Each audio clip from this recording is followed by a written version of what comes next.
ఏంటి అంటే, ఇప్పుడు వాళ్ళకు ఉండేటటువంటి 13-14 ఇయర్స్ ఏజ్‌లో వాళ్ళకు కొన్ని లీడర్‌షిప్ క్వాలిటీస్ ఉంటాయి.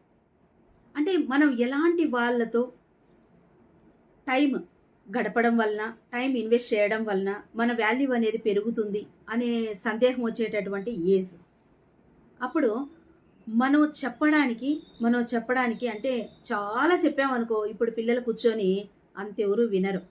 చాటవార్తలు చెప్తూ ఉన్నాము అంటే. మనము వాళ్ళకు సంక్షిప్తంగా ఒక స్టోరీ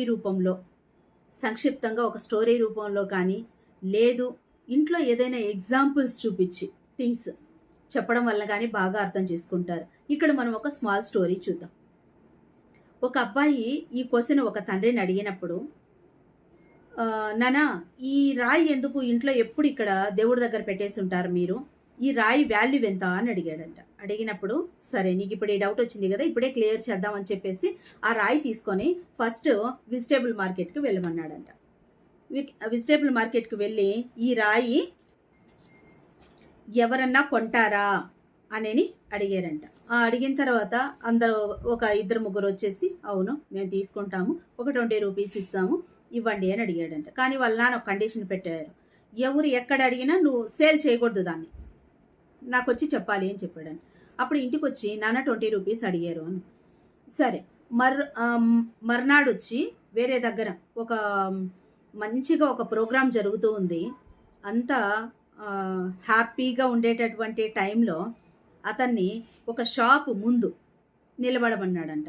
నిలబడిన తర్వాత ఈ రాయిని ఎవరైనా కొంటారా అని అడిగినప్పుడు అతను వచ్చేసి, ఒక 1000 రూపీస్ ఇస్తావా అన్నాడంట. ఎందుకు అంటే అతను వచ్చేసి అక్కడ వెల్డింగ్ చేసుకునేటటువంటి అతను.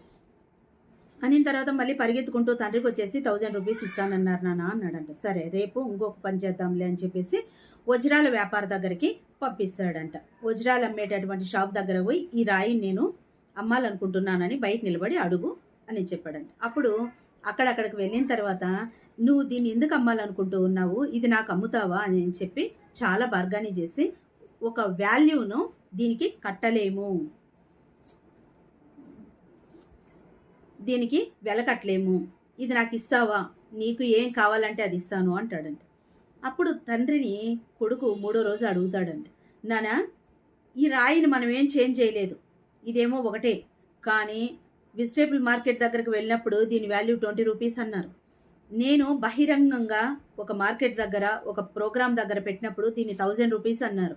ఈరోజు నేను వజ్రాల షాపు దగ్గర బయట నిలబడి ఉన్నప్పుడు దీనికి విలువ అనేది కట్టలేము, నీకేం కావాలని అడిగిస్తానన్నాడు, నాకు ఏమన్నాడు, ఏంటి కారణమేమి అన్నాడు.